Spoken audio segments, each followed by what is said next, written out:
All right, man, we're live. Bang, bang. What's up? Out here in the sticks, man. Yeah, dude, you made the drive. Yeah. All the way from Columbus to come down and see me. I appreciate you. Sketchy neighborhood, man. Yeah, dude. Yeah, definitely. Got to lock your doors. Fucking picket fences and shit. Dude, I know. I don't want to tell people where I live, but I leave my kids' bikes on the porch. That's how confident. That's how confident I am, bro. Dude, I remember one time when I was a kid, I got a stolen bike from someone, and then the people whose bike it was saw me out riding. I was probably my son's age. I was probably like 6 years old. And they saw me riding, bro, and this kid got out and whooped my ass, and his dad took the bike from me, and they put it in their van and drove away. No way. Swear to God, bro. And they thought I stole the bike. I was like 6 years old. But it was actually this guy named David that my parents, like my dad used to hustle a lot when I was a kid, and this kid used to like kind of work for him, and he would steal various things like bicycles or steaks from the market or whatever. And he stole the bike and gave it to me, dude. And dude came back on me. I don't know. When you said, I don't care how old you were, I feel like you were bigger than everybody else. And I'm like, how did they take that from you? Weren't you like 6 feet as a 6-year-old? Yeah, I didn't grow until like 6th grade. Like the summer, like when I turned 12, I've been this size since I was 12, basically. Damn. Like I've been like, 250, 275, like pretty much since I was like in 6th or 7th grade. Damn. Yeah, bro. I'm sure you were molested by a lot of teachers in middle school. I wish, dude. You the right height. I wish, man.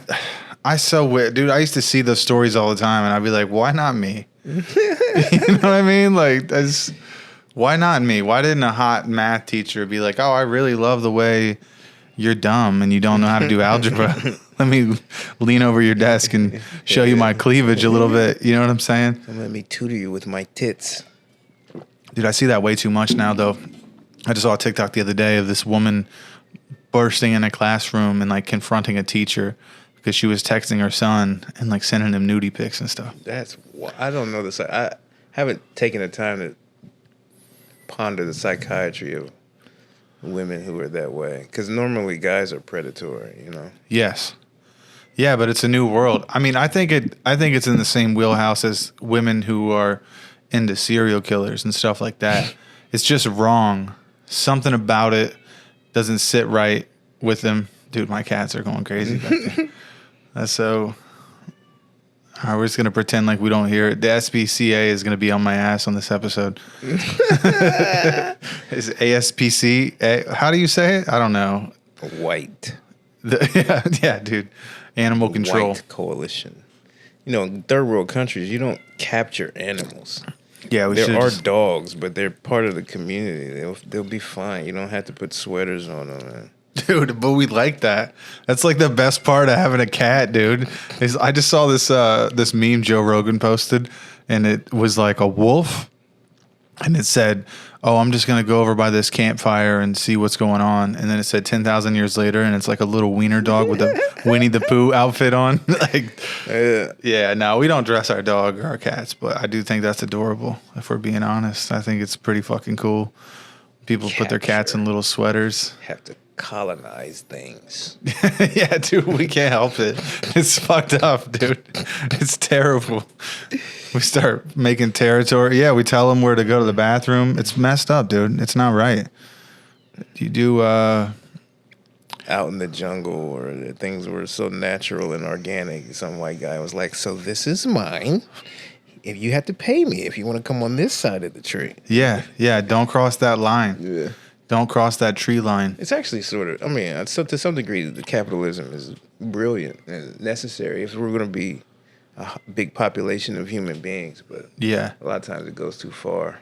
A lot of the times. Like maybe all the time. Maybe like most of the time it always ends up going too far. It starts off with just like, it's like that Painkiller movie. Did you see that Painkiller series on Netflix? I saw that, but I didn't watch it. Man, it's good. I didn't watch it. Yeah. It's powerful stuff. It just goes to show like capitalism at its finest. It's these rich ass guys who are already millionaires and had the money to invest in these pharmaceutical companies to develop the drug OxyContin. And then they took their millions and made it into billions because all these people got hooked on it. My dad overdosed on that stuff when I was 17. Yeah, I had an issue. I had an issue with it for a while too. Yeah. It's like, dude, it was so easy to do because it was such a powerful drug and people were taking it left and right because it made you feel so good. Yeah. It's heroin in a pill, It dude. definitely was, bro. It was. It destroyed so many lives. And I have this sort of lethargic demeanor naturally. So the people in my family didn't know I was like a junkie.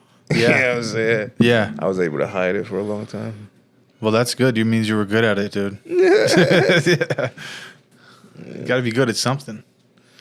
Yeah, until I needed it, or else I was sick, and then it's like, why is he always like shitting on himself? Yeah. I wasn't shitting on myself, kinda. Felt like you were meeting the devil.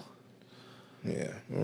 I had like one summer where I messed around with like Vicodins for like a couple of months straight and was taking them like every day. And then there was a period in time where I couldn't get any more. And then I remember feeling like, Angry.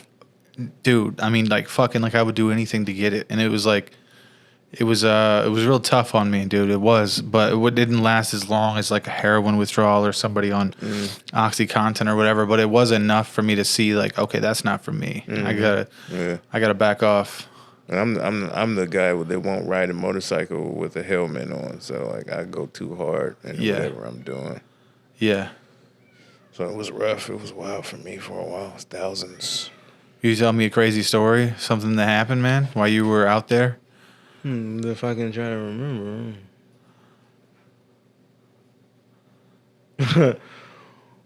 Oh, one time I had a little bit of money at the time, and I guess that's not even relevant to the story. But I was in a nice car, I guess it was. I was in a nice BMW, and I had like one Percocet left. And it was just loose. I didn't have a bottle. I didn't have a prescription, and I couldn't find it as I was driving. And I take like 90 milligrams, like 3 Percocet 30s in the morning just to feel normal. Holy shit, dude. You know what I mean? So So this was my last one for the day, and I'm like, I couldn't find it, so I pulled over on the freeway, put the hazards on, like. There's an emergency. Yeah, man. I got the door open. I'm laying down, looking under the seat. My feet might be on the left side of the lane, of the white line, and I'm on the right shoulder and shit. Like, I'm ready to die about this shit. Holy shit, dude. Yeah. Another time, I had some other illegal substances in the trunk. And I'm just so high and like frivolous, like moving so frivolously. Yeah, just careless. Same fucking BMW. And I'm really young, so it's like I don't look like I'm supposed to be driving this car, and the police pulled me over. I'm smoking weed and shit. He's like, "Is that weed?" And it was still lit. I was like, "Yeah, you want to smoke it? Have something." I was like, and it wasn't until he put the cuffs on me that I realized I had like 6 ounces of coke in the trunk. Shit. Oh God. They started searching the car? Oh God, yeah. I did 2 years, man. I did 2 years behind that. But good for me was before the laws changed, because before they, if you had crack, they'd put you under the jail. Yeah. I had coke, and so it was sort of a slap on the wrist for that amount. Yeah, 2 years. Yeah, that wasn't shit. Yeah. Yeah, man, I got pulled over. I was messed up on Xanaxes, drinking. That was kind of my drug of choice. I used to do coke and Xanaxes. That was like, that's how I'd really get down back in like high school into my early adolescence. That was like my swag. And I was real, man, I'm going to put my cat up. Xanax. Wow. What is that? It's going off. Dude, it's Xanax and coke. It's like a speedball, bro. It's like, yeah, up and down. Up and down, yeah.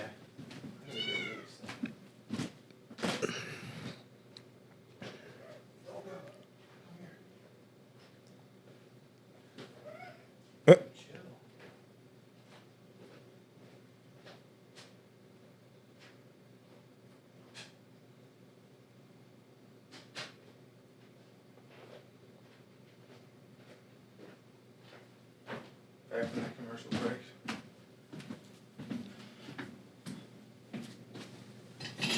Who knows if I'll even cut this part out? But dude, yeah, I used to do coke and Xanaxes, and I used to just like drink like it was going out of style, and that's just because I was on probation because I got some trouble when I was younger. So basically, I was only doing the kind of drugs you could get away with doing without doing a piss test to see your probation officer like once a month. Gotcha. You know what I mean? So Yeah. I was living pretty reckless too, dude, and ended up getting pulled over, and I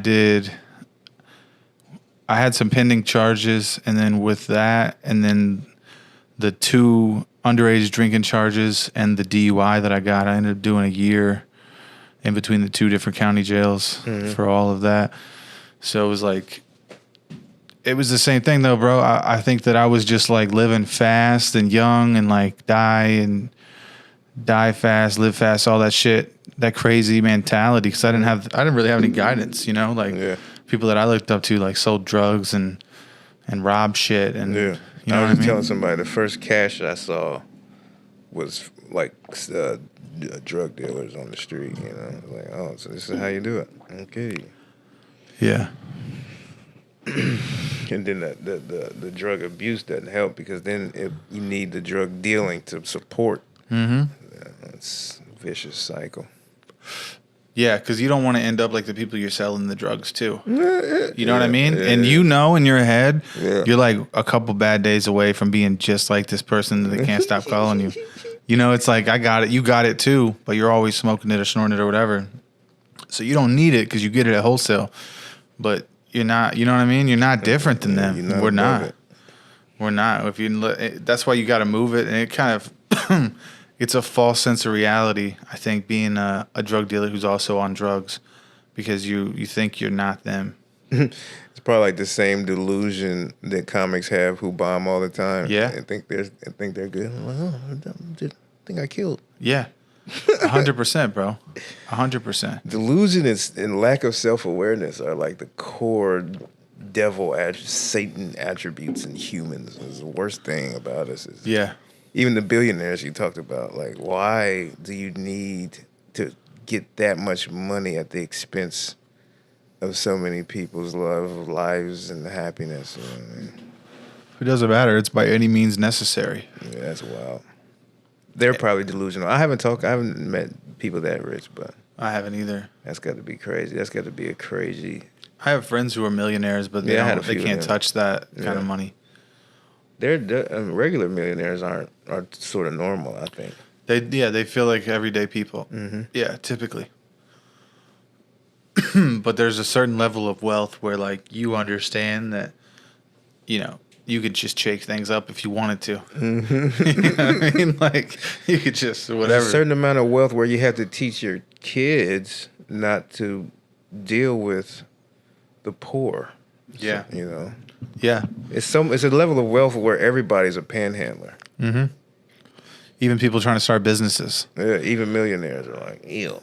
Yes. Get away from me. Yeah. With your fucking Mercedes. Yeah. You want to put $10 million down on this thing and you want me to match you? Go fuck yourself. Go fuck yourself. It doesn't matter. Then it's not race anymore. Anybody less than 100 million is a nigger. Bro, literally. I think that's how they all see it. I don't think they see us as people at all. Like anybody who doesn't make that kind of like, if it doesn't have a B on it. Yeah. You know what I mean? There's a small class of people in this world. It's not even the country.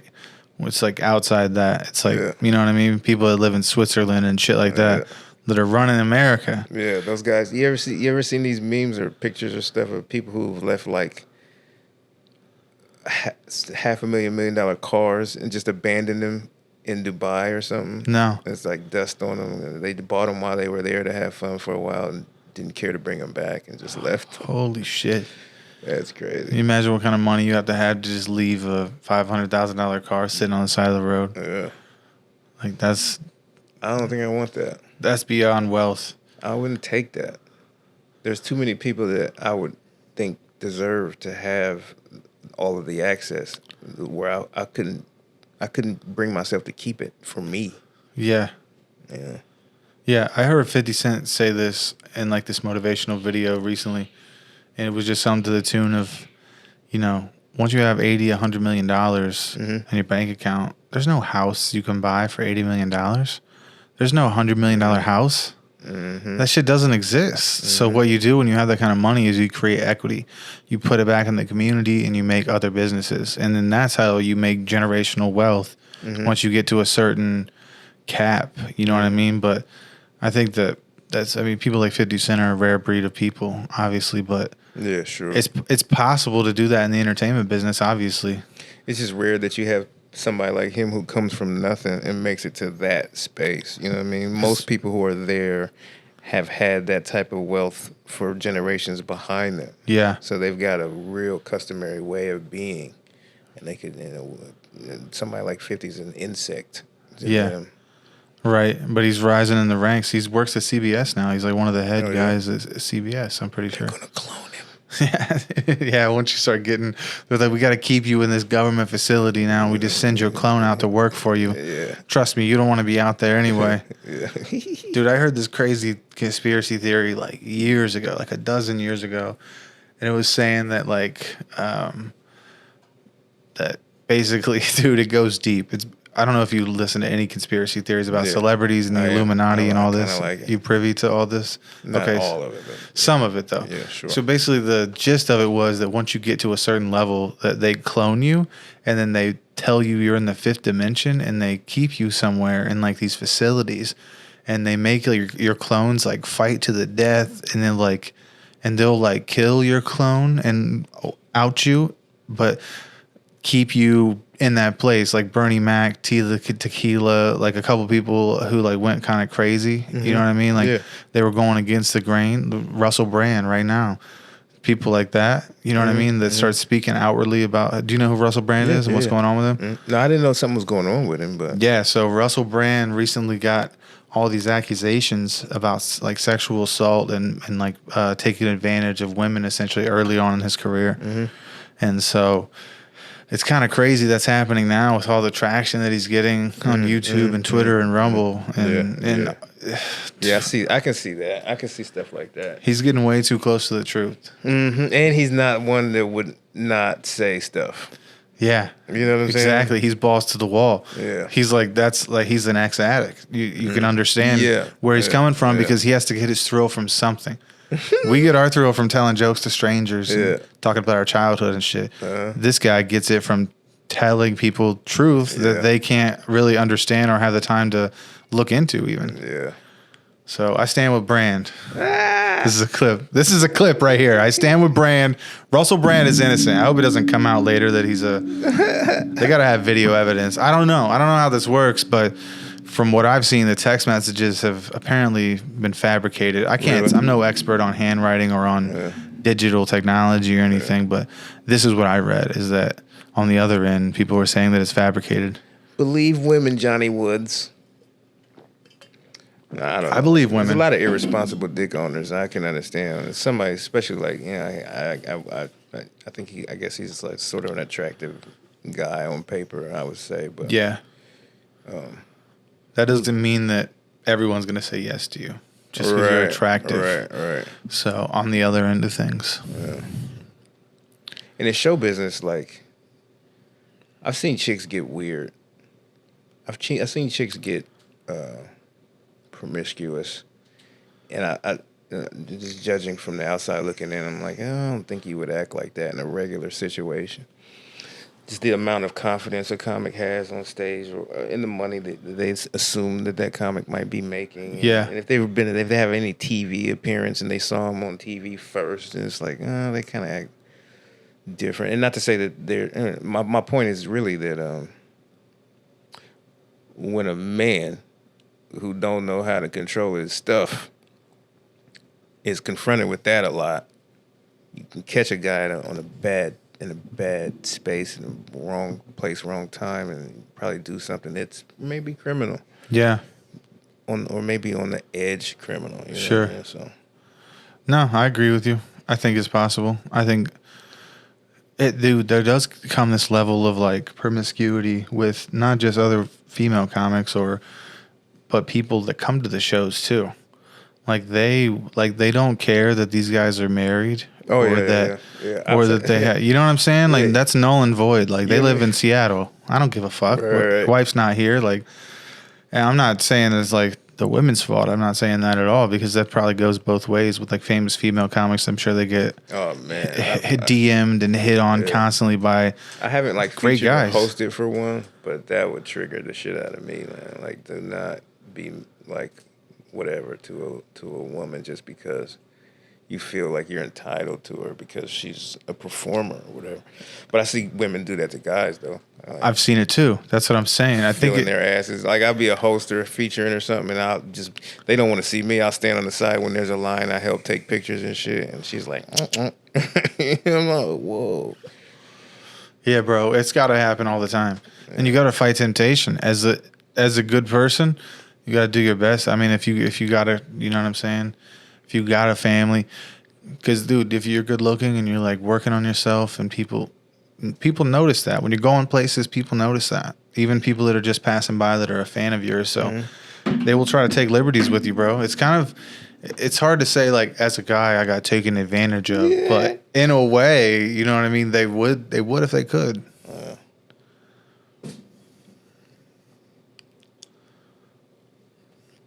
Yeah, I mean, I've been married most of my adult life and divorced for I guess 4 years or something, like maybe 4. And I can handle it. Like I know, I can stay away. I can. I'm not thirsty or something. I don't know what it is, but Yeah. I see it in my contemporaries. I'm like, oh man, you're gonna go like I call them pussy comics. Yeah, dude. The first fucking 4 years, basically. Yeah, and then some of them get stuck in that space. Yeah. I feel like you can't sort of get better as an artist when all you care about is scoring. Mm-hmm. Because it doesn't take much to do that. You can go up at a jumping open mic. I've seen guys do it. It wasn't on the list. It was like seeing like a table of women up front. It's like, oh yeah, put me on. Can I go up? Can I go up? And they do the same shit. And it's not for the art. It's because they want to get off stage and buy these chicks drinks and then take it into something else. Yeah, it's like when people use their magic for bad. Magic? Yeah, I mean that's kind of what this is, isn't it? Don't you think you're like casting a spell on people in a weird way? It is. I mean, you do. Like, it's a ritual. It's come on, man. Get real about it, right? It is. It's the same thing every time. It's been the same thing for a long time. A certain amount of people. There are variations. You have like secret shows and crazy lineups, but it's like 3 people, right? It's typically. I mean, it's like a set up thing that you have control of the room. The crowd is so vulnerable. They're in the dark. Yeah. They're cramped together. Yeah. They're looking up at you. Yeah. You got the loudspeaker. I mean, it's kind of like, it's like I don't know. It's like another way of like Shakespeare or politics, like standing up there behind the podium. It's all kind of the same thing. Public speaking. Especially when they don't know you. You captivate people. You have to bring them in. And when you got them, you can almost say anything. That doesn't feel like magic to you when you get complete strangers to like you? I would say it's mystical. There's something very mystical about it. Yeah, it feels weird saying it's magic, doesn't it? Right. You don't want to. Because I'm like. Yeah, you don't want to feel like dark or like. Because I don't think that magic is necessarily the dark arts.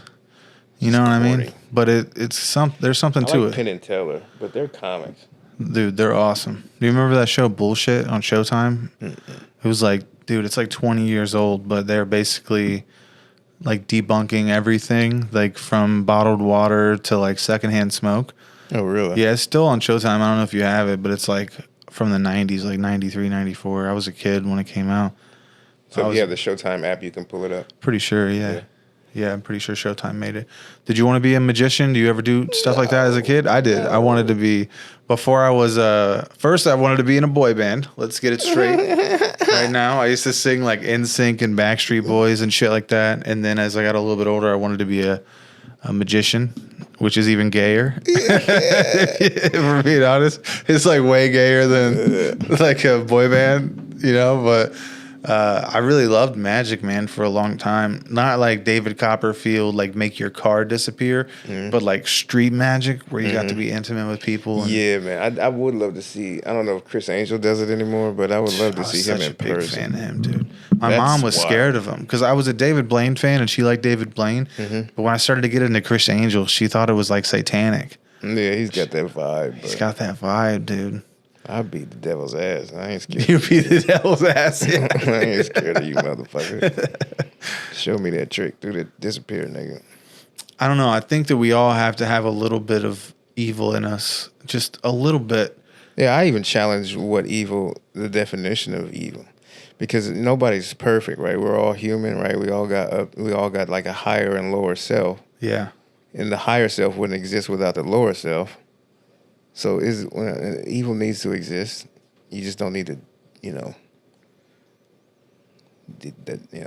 worship it. Yeah, exactly. It definitely exists. I think there are some people who I don't think I know there are people who worship those powers and who are down for the dark side for sure. But I think you just have to use your powers for good, bro. If you're one of the illuminated ones or whatever you want to call it, one of the light bearers of today's day and age. And that comes in a lot of different bags too. A lot of different people can be light bearers in different parts of the, you know what I mean? The entertainment business in different parts of the world. But I think it's important to use our powers for good, bro, because you are doing magic at the end of the day. Yeah, I definitely do, bro. You're a wizard, bro. I definitely understand that, karma, put good shit out and let the good shit come back, and trust in, the goodness in yourself. Yeah.